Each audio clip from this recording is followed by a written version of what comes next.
खुट्टामा हाल्लास् नि फेरि लु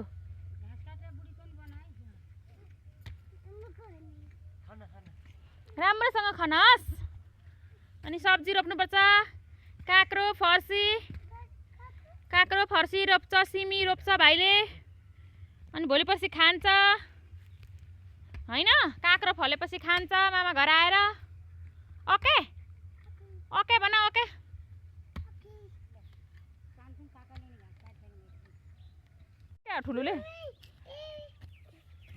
ठुलुले पो खेतीपाती गरी खाला जस्तो आहा कान्छाले नि कति राम्रो खनेछ लु खाना बिस्तारै खाना खुट्टामा लाग्छ फेरि हस् ठुलुले कति राम्रो खनेको वाउ ठुलुले के रोप्ने हो मकै रोप्छ होला